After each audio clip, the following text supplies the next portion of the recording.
आए तो उसको खींच लिया जाता ताकि वो पानी के या इस खंदक में गिरे। तो उसको इस छोटे से दरवाजे से गुजरना पड़ता जहाँ पे अंधेरा हुआ करता था। सबसे खतरनाक, अगर कोई यहाँ आ जाता तो इस भूल भुलैया में फंस जाता और ऊपर से उनके ऊपर धुआं डाल दिया जाता ताकि वो यहाँ पे दम घुटकर मर जाए।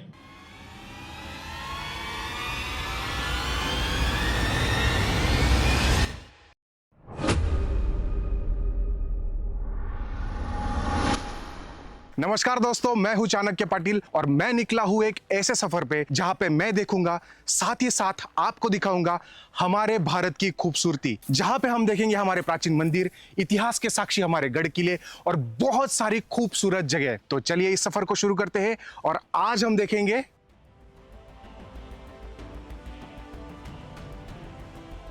देवगिरी यानी देवताओं का पर्वत, या फिर दौलताबाद यानी धन संपदा से संपन्न नगरी।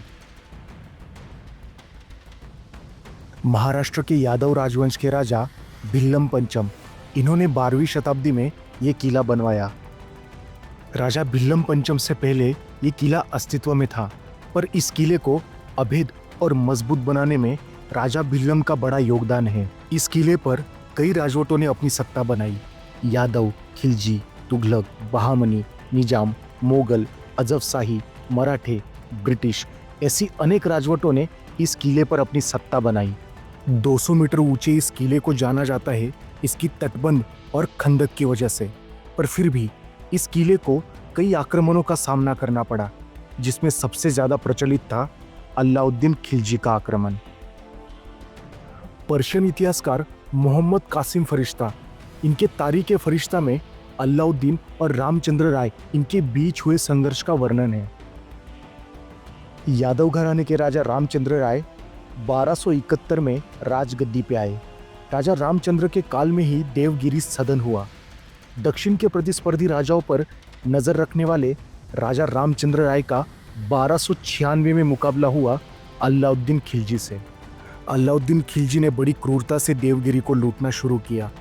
अलाउद्दीन ने जब लूटना शुरू किया तब राजा रामचंद्र राय यहाँ से थोड़ी दूर लासूर इस जगह पे थे। राजा रामचंद्र राय के आने से पहले ही खिलजियों ने देवगिरी के बाहर के बस्तियों को लूटना शुरू कर दिया था। खिलजी सैन्य का सीधा किले पर हमला करना बहुत मुश्किल था, क्योंकि इस किले की सुरक्षा प्रणाली बहुत खास थी। आसानी से अंदर आना बहुत मुश्किल था। तब अलाउद्दीन के वजीर मलिक कफूर ने किले के बाहर डेरा डाला और घेराबंदी की, जहां से धान, खाने की सामग्री आने जाने पर रोक लगा दी। ये संघर्ष 6 महीने तक लगातार चला। तब मजबूरन रामचंद्र राय को यह किला खिलजी को देकर संधि करनी पड़ी, जिसमें 6 मन सोना, 7 मन मोती, 2 मन हीरे, मानिक, पन्ना और बहुत सारे मानव, 1000 मन चांदी और 4000 गज रेशम कपड़े दिए गए। तारीख फरिश्ता में ये जरूर कहा गया है, पर अलाउद्दीन के काल के इतिहासकार आमिर खुसरो ने इसके बारे में कोई जिक्र नहीं किया। बहुत सारे इतिहासकार ये भी मानते हैं कि अलाउद्दीन देवगिरी तक आया ही नहीं।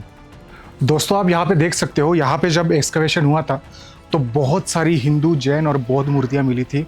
तो उसका एक म्यूजियम छोटा सा यहाँ पे बनाया है, वो आप देख सकते हो। दोस्तों, इस किले का जो डिफेंस मैकेनिज्म है वो बहुत ही अच्छा है।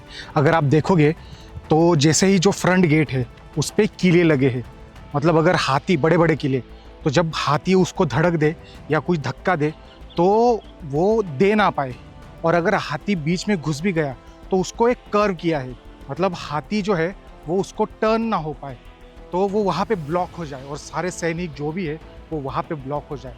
और आगे जाके जो दरवाज़ा है वहाँ पे एक फेक रास्ता बनाया है जो जाता है सूखे खंदक की तरफ। जो सूखा खंदक है वो फेक है, मतलब थोड़ा सा डिस्ट्रीब्यूशन हो जाए, जो दुश्मन सेना है उसका डिस्ट्रीब्यूशन हो जाए, और जो बाकी के जो किले में जो लोग हैं उनको टाइम मिल सके उतना। अलाउद्दीन खिलजी का बेटा कुतुबुद्दीन मुबारक शाह जब दिल्ली सल्तनत में सुल्तान हुआ, फिर देवगिरी का नाम कुतुबाबाद बना और बाद में कुव्वत उल इस्लाम हुआ। फिर कुछ सालों बाद मोहम्मद बिन तुगलक सुल्तान हुआ। मोहम्मद बिन तुगलक को इतिहास में अजीब राजा माना जाता है, जिसने दिल्ली से राजधानी सीधा देवगिरी करने का फैसला लिया। रातों रात दिल्ली से राजधानी सीधा दक्कन में आई और देवगिरी का नाम फिर से बदला गया, जो हुआ दौलताबाद।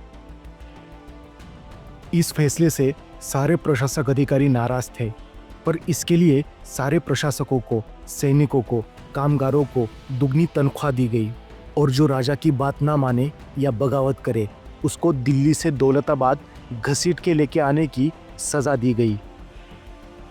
राजा के कैदियों को राजा यहाँ खौफनाक सजा देता। काल कोठरी में बंद करके बिल्ली जितने बड़े चूहों के बीच रखा जाता। ये सारा वर्णन मोरक्को के ट्रैवलर और राजा के खास इब्न बतूता ने अपने किताब में लिखे हैं। इब्न बतूता ने यहाँ के बाजार और व्यापार का भी वर्णन किया है। पर सिर्फ 8 साल में प्रशासन की नाराज़ी और पानी की कमी के कारण सुल्तान मोहम्मद बिन तुगलक ने ये राजधानी छोड़ के फिर से दिल्ली को राजधानी करने का फैसला लिया। इसीलिए दक्कन में सत्ता का महत्वपूर्ण केंद्र दौलताबाद बन गया। दोस्तों, इस किले की सुरक्षा प्रणाली बहुत ही खास थी। ये जो आप पीछे जो ब्रिज देख रहे हो, ये पहले चमड़े का बना हुआ करता था। जैसे ही दुश्मन वहाँ से तादाद में आए, मतलब ज़्यादा संख्या में आए, तो उसको खींच लिया जाता ताकि वो पानी के या इस खंदक में गिरे जहाँ पे पानी था, और इस पानी में जहरीले सांप और मगरमच्छ हुआ करते थे। दोस्तों, अगर पीछे खंदक में कोई दुश्मन बच जाता और वो बच के यहाँ से निकल आता, तो उसको इस छोटे से दरवाजे से गुजरना पड़ता जहाँ पे अंधेरा हुआ करता था, जहाँ खड़े सैनिक उनको मारने के लिए तैयार रहते थे। अगर वहाँ से भी कोई बच जाए तो ये जो दरवाज़ा है ये बंद रहता था, और जो दुश्मन सैनिक है वो यहाँ से आते थे, और जैसे ही वो यहाँ से आते थे तो ऊपर से जो सैनिक थे वो उनको स्लैश करने के लिए तैयार रहते। और अगर कोई वो जो दरवाज़ा था वो तोड़ के अंदर आ जाता तो यहाँ पे जो खड़े सैनिक थे वो उनको यहाँ पे ही मारते, और ये जो छोटा सा जो खिड़की दिख रही है आपको, यहाँ से उनको सीधा खंदक में फेंक देते थे। और सबसे खतरनाक, अगर कोई यहाँ आ जाता तो इस भूल भुलैया में फंस जाता और वो रोशनी की तरफ भागता, और जैसे ही वो रोशनी की तरफ आता तो ऊपर से एसिड और खोलता तेल उन पे डाला जाता। दोस्तों, इस भूल भुलैया में लाइट्स है, इसीलिए साफ दिख रहा है। अगर यहाँ पे लाइट्स ना होते तो पूरा अंधेरा होता। ऊपर जो दरवाज़ा है वो बंद कर दिया जाता था ताकि यहाँ पे जो सैनिक थे वो फंस जाए, और ऊपर से उनके ऊपर धुआं डाल दिया जाता ताकि वो यहाँ पे दम घुटकर मर जाए।